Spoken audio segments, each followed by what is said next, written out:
Now, this year, the Chinese calendar says is the year of the snake. Now, this made me also look at my association with the snake and various factors concerning to it. So in our tradition, the snake is represented to identify as Kundalini. Now, why is it called Kundalini? Because it is lying at the base of the spine in 3.5 coils.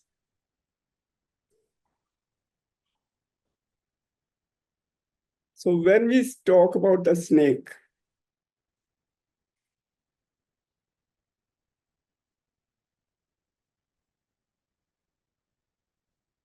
we think why it is called Kundalini.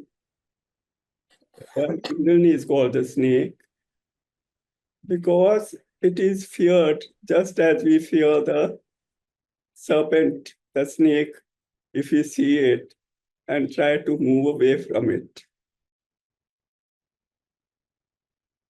So how is it related to the Kundalini, that is the energy that is lying at the base of our spine as the ascending energy? I remember since young days, this word, though heard, was not, the children or the family members were not encouraged to go into it as to what it is and what it means. Particularly if the family is the one very spiritual and worshipping different deities. So why is it feared? First of all, snake with its movement moves in a very slithery manner, slides into anything. It can go into, and it's seen on the earth. It can go under the earth.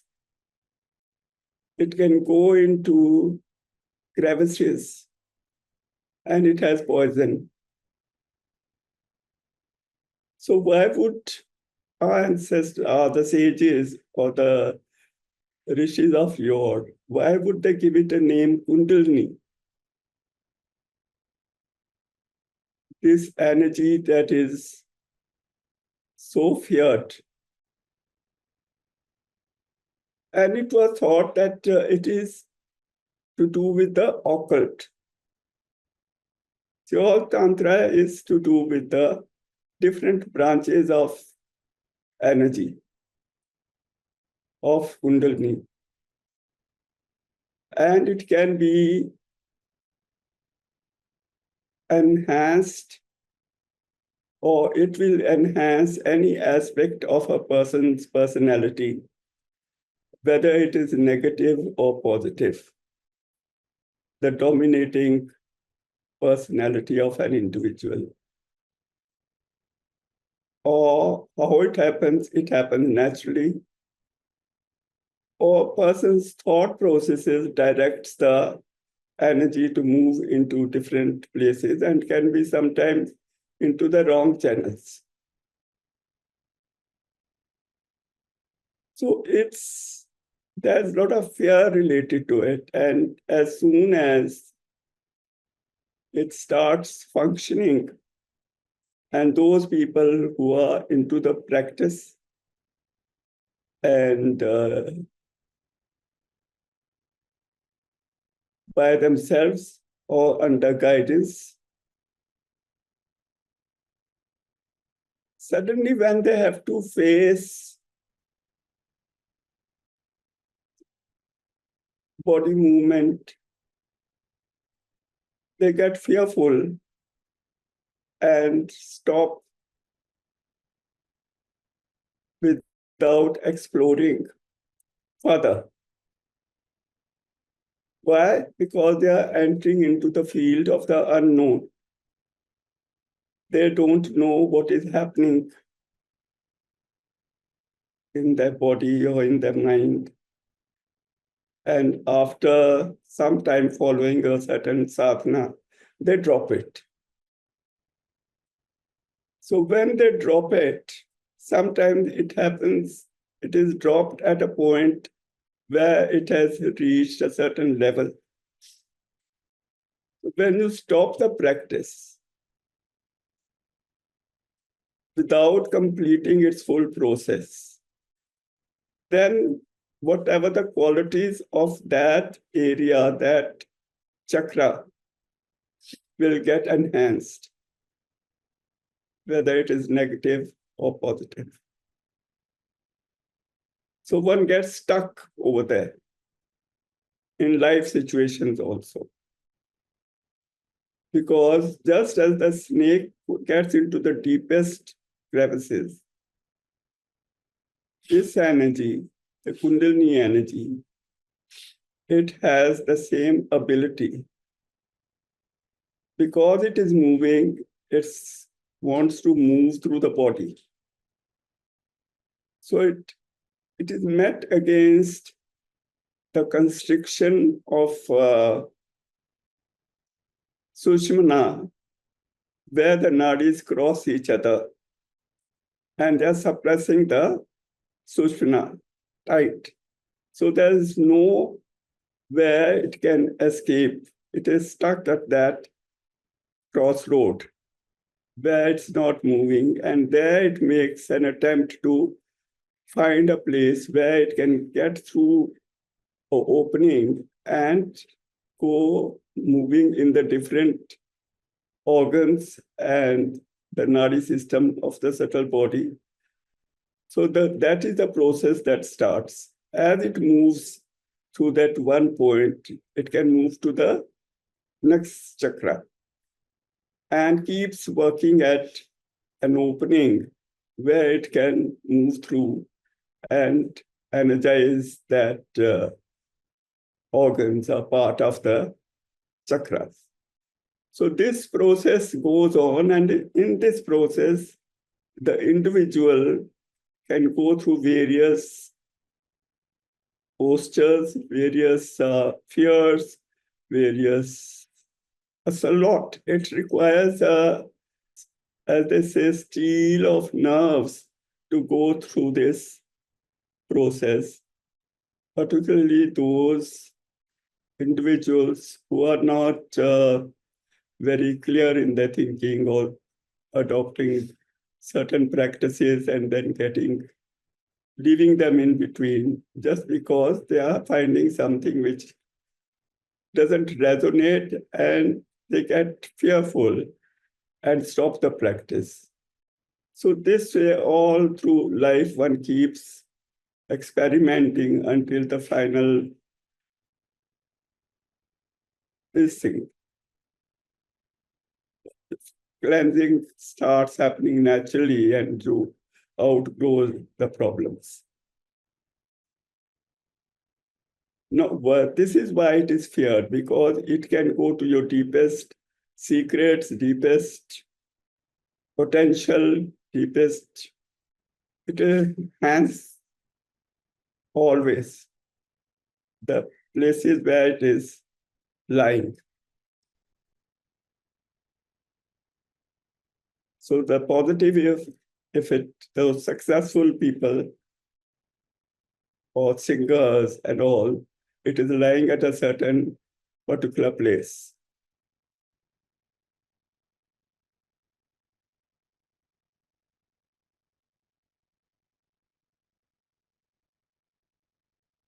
So how does it get this movement? Why do we say it is a snake? Because that's the way it moves in the body, in the undulating movement. And once it gets the flow, proper flow, it can move out straight through the from the Muladhara to the brain and out, taking away residue karmas of the person which are not resolved during the journey to a sense of freedom. It moves out of the head. So can we have the slide, please?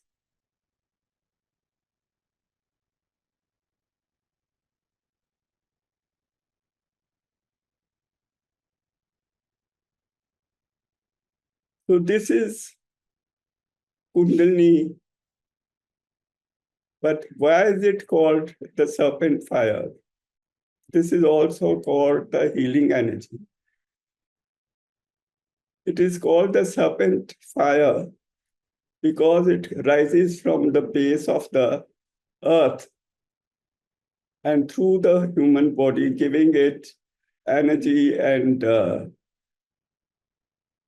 go through life in a enhanced state, in a potential that is being actualized. It's an energy which supports the system.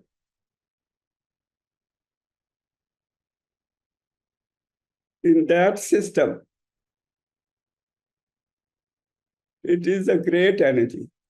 But as I said before, it is required a certain confidence in oneself or self-trust to go through the whole process.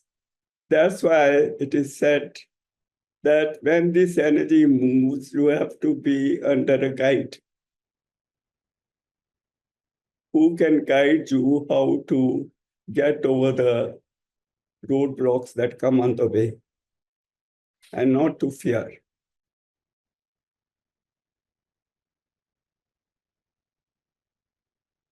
If we don't fear, the energy will take care of everything. Anxiety, fear. If we have trust in ourselves to surrender to it.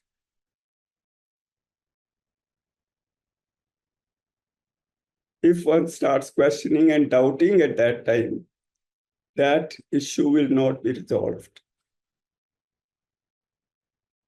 So those who are following this path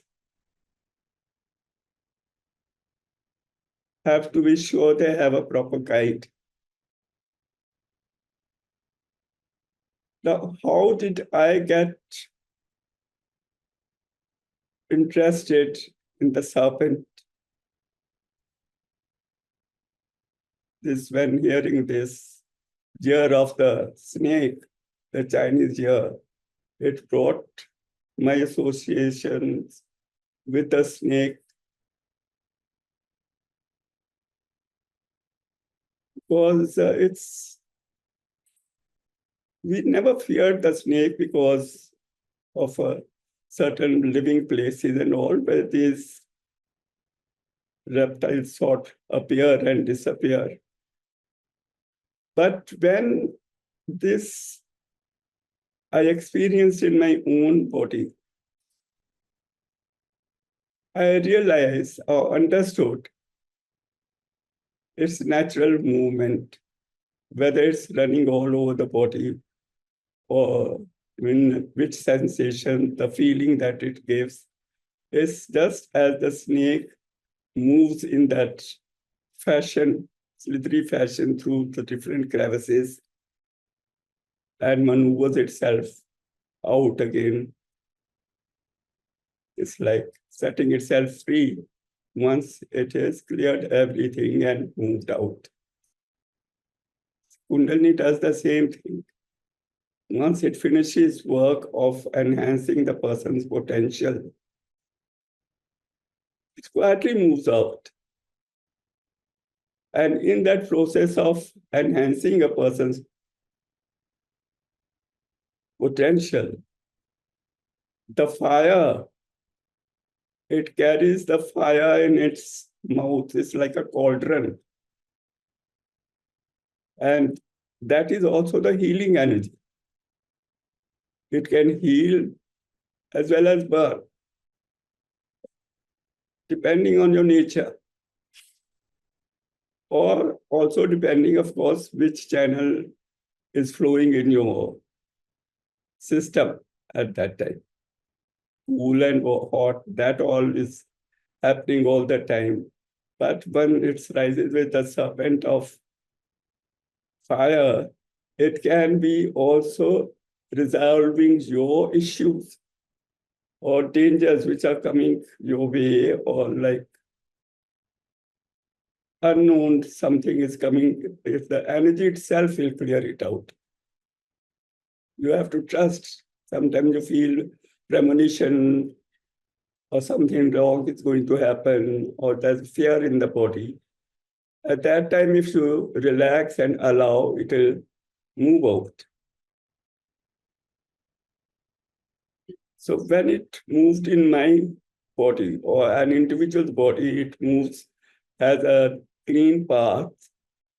It is just the undulating movement of a snake. See the way it is moving. It's the Ida and Pingla when it's moving in a clean motion of those two channels, and the Sushmana is not constricted. It passes smoothly from the base of the spine and out through the head.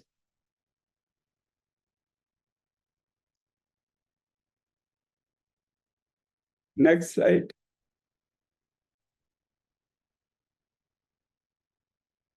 You can see this now, the chakras and Ida and Pingla crossing. And this is the way on the right side, which you see, the blocks are blocking the energy's path. So how long it takes for it to clear each block can take lifetimes to clear the chakras. But once the beginning starts, then every life the person would probably start where it finished off earlier, just like in any school. If you pass from lower chakras slowly, the life gets enhanced and then opening is created through different chakras till it is finally cleared, and then it moves out.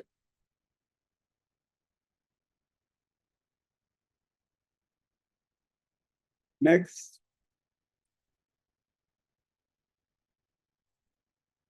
And when I say that, like the crevices, the snake moves into the crevices of the earth, this is what happens when one feels that something is crawling all over the body. It's the energy which is moving and trying to create a place for itself, from moving from one direction to the other into another nook and corner, clearing whatever it's where it is coming across a block. So that's what is happening.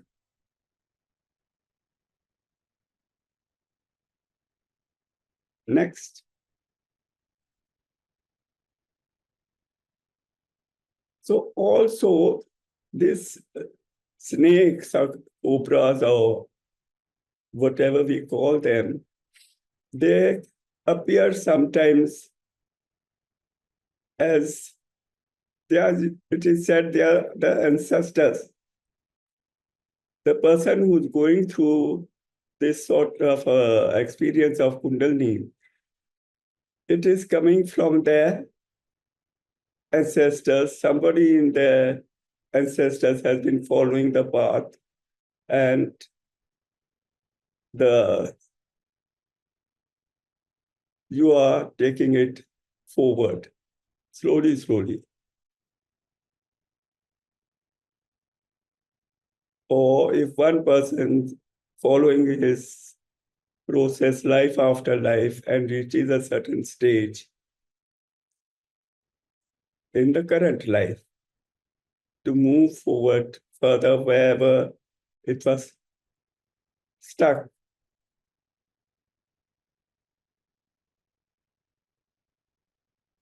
And then Once this energy has done its work, the person who's going through it, he becomes the master of the energy, meaning the energy is under his or her control. As you see in this figure, he's sitting on a coiled Kundalini, which is under his control. And if there's a Sangat, a group of meditators sitting with him, he knows exactly how to control it to reach these people and at what level.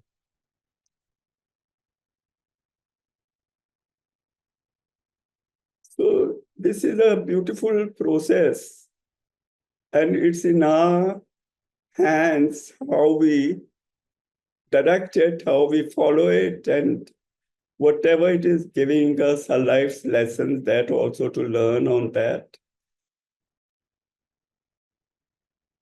It is very simple. One just has to surrender to it and allow it.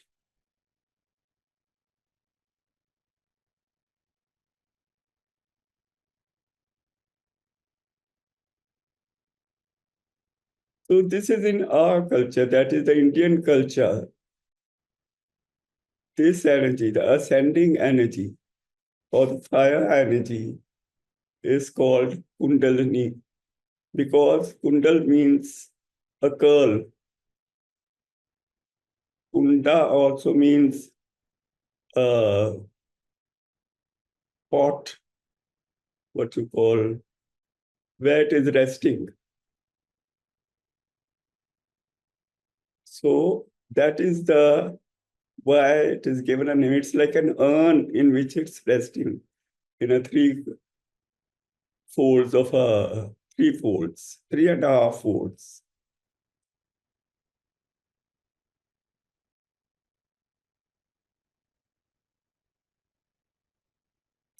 So if you are on the path of Kundalini, complete it.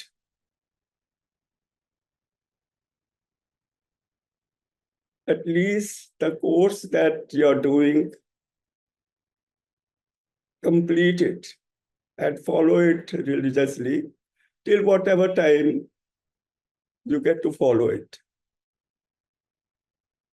But once complete, it has found its direction and it will keep moving in that direction, enhancing your potential as it goes along. Don't stop midway after doing 2, 3 breaths. Then you may be stuck at a certain point.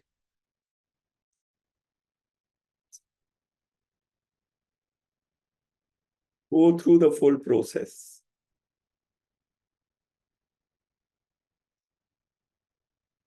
The fear of the unknown. Face it. And you'll find that there was no fear. There was nothing to fear. And it has been for generations not talked about. Kundalini was not talked about. It was only taught to students through word of mouth. Nobody was allowed to teach in writing. Those who few got a feeling of it started writing in the books, but it's not true knowledge. We are just getting concepts and ideas and all through the books. We can make stories. But your own experience, whoever is practicing, You trust that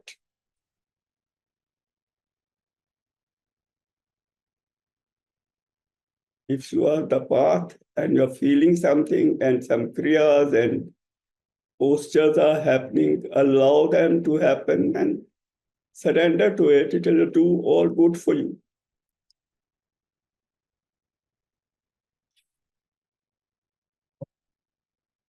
And keep to that kriya pattern that you are following, because the energy has started following a certain track.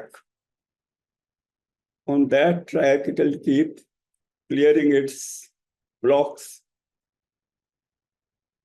But if you mix these kriyas, then how many different times it's going to change its direction and try to clear that path or trail.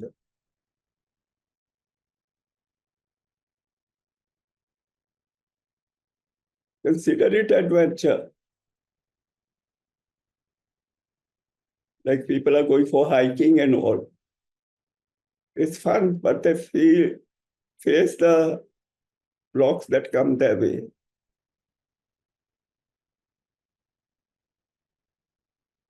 Something different from the mundane, leading you to your true self.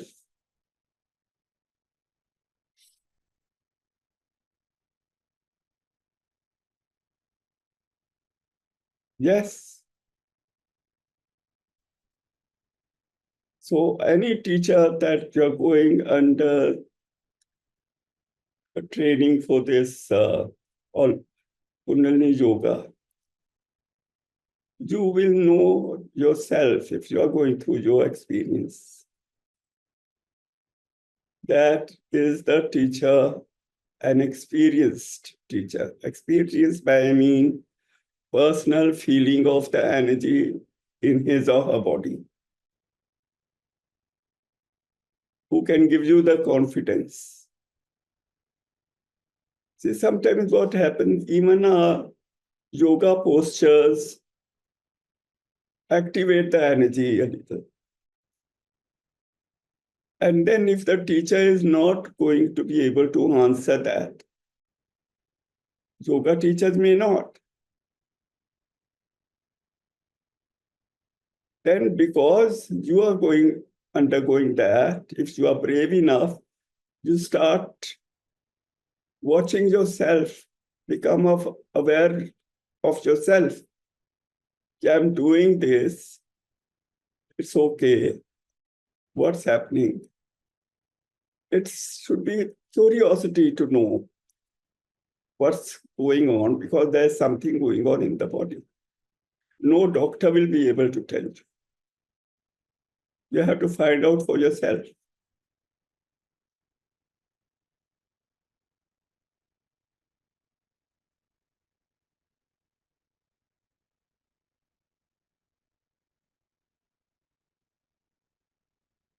I hope this is clear. And I've been able to give you a little bit of the understanding and the confidence in what this energy is the energy which takes you to your full potential. Allow it and listen to it. You can talk again on that subject or have a discussion, ask questions. And what brought this on, and I read that poem, one poem, which made me feel very grateful to the snake. And in that case, I was full of gratitude to the Kundalini energy for leading me where it had led me. So I'll ask Shivani to read that poem, few lines. Have patience and listen to it. By D.H. Lawrence. A snake came to my water trough, being earth brown, earth golden, from the burning bowels of the earth. But must I confess how I liked him? How glad I was he had come like a guest in quiet to drink at my water trough and depart peaceful, pacified, and thankless into the burning bowels of this earth. Was it cowardice that I dared not kill him? Was it perversity that I longed to talk to him? Was it humility to feel so honored? I felt so honored, for he seemed to me again like a king in exile, uncrowned in the underworld, now due to be crowned again. So this is beautiful because till now,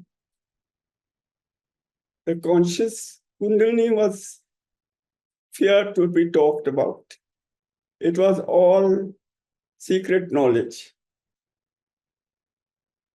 Because probably the human consciousness has evolved to a state where it can understand the process.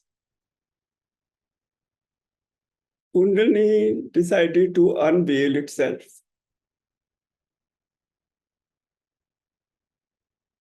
Few who will know it and recognize it.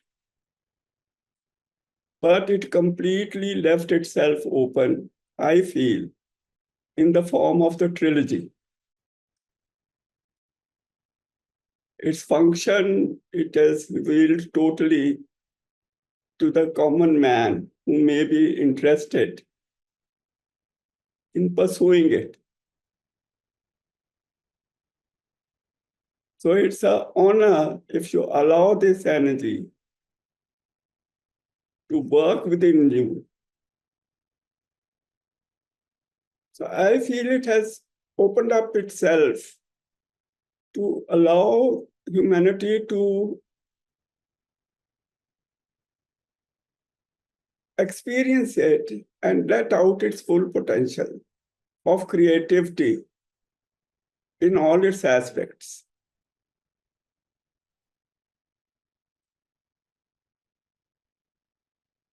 For which the consciousness fragmented itself in order to experience itself. This is a new experience it is taken on for itself, for the created part. I think it's a gift to itself and to humanity. Not only the potential that we have been so far used to, whether ill will, spite, hatred, etc., something. There's something else to come forth.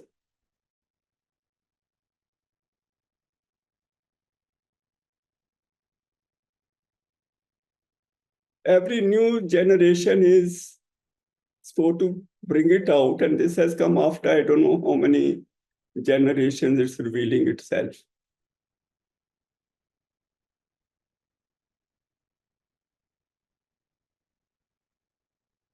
Would you like to read the other, Shivani?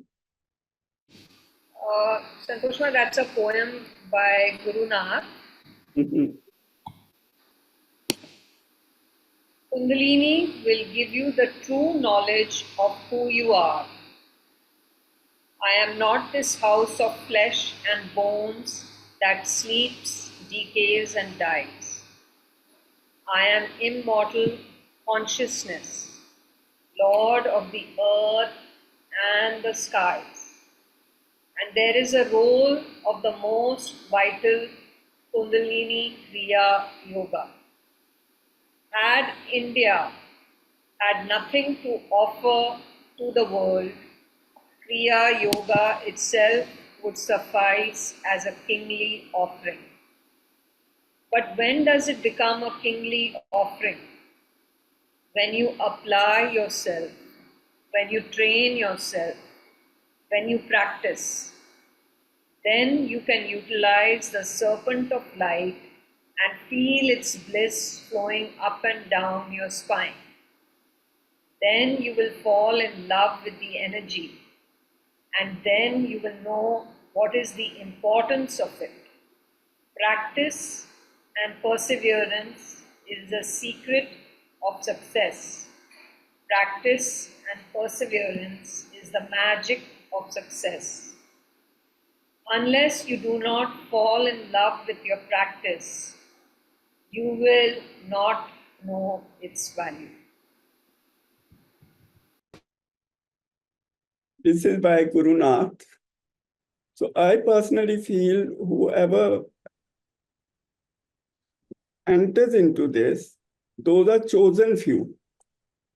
As I have said earlier even, if you have start feeling the energy moving, then you have to be sure that you have the guides.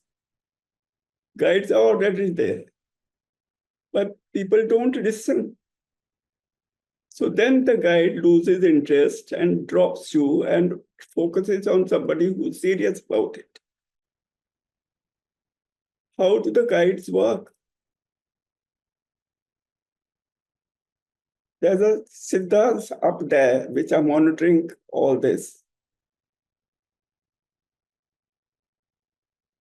How I understand this? I had gone with a friend to visit Swami Rama. If you heard of Swami Rama, anyone's heard of him? Yes. Yes, Santosh. No, is no more. And we were sitting and talking to him. He was addressing my friend who was having conversation with him at the moment about meditation and what she does and the deity she worships. And so she was asking about meditation. He was asking what ritual of what worship do you do, etc. So then I was just listening. What struck me was he told her, let me know the time that you meditate on daily.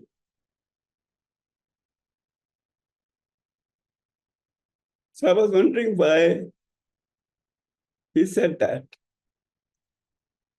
Later I came to know their disciples or whoever, they know that's why they have a fixed time when you all are meditating. So they create a channel for each individual that the energy will flow. For this person, this has to be this amount. For this person, this has to be this amount. Accordingly to the person's nature. So if you, that's why it is insisted, fixed time, fixed place, where your vibration has been created. That is when you are, of course, fixed at your home, any place that you are meditating in. So that energy starts flowing. Once you become lackadaisical, I'll do it tomorrow. Okay, today I've done these many breaths, that's that, or whatever kriya. They will lose interest and move on to the serious aspirant. So it's very limited group that will come, even to big masters. Those who are going to go through the school, they'll focus on them. So there's a system to it. Certain people who have chosen to activate, to be activated, They do that. But then how far your interest lasts, your progress depends on that. Or till your potential has reached.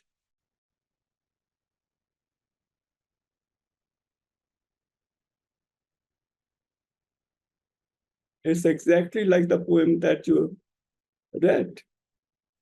You should feel obliged or obligated or honored that this fast force has decided to activate itself for you to enhance your potential and lead you to a certain fulfillment.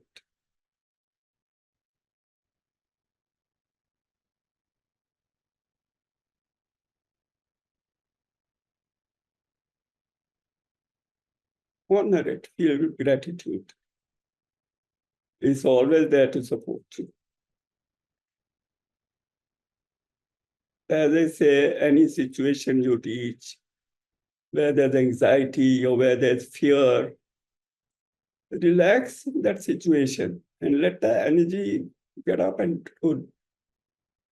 push away that whatever is bothering you. It works. That's why we say relax and release. Leave yourself loose so that fear thing can be dispelled. It's all a play of consciousness also. Good. I'm glad everyone is sharing. So we say good night.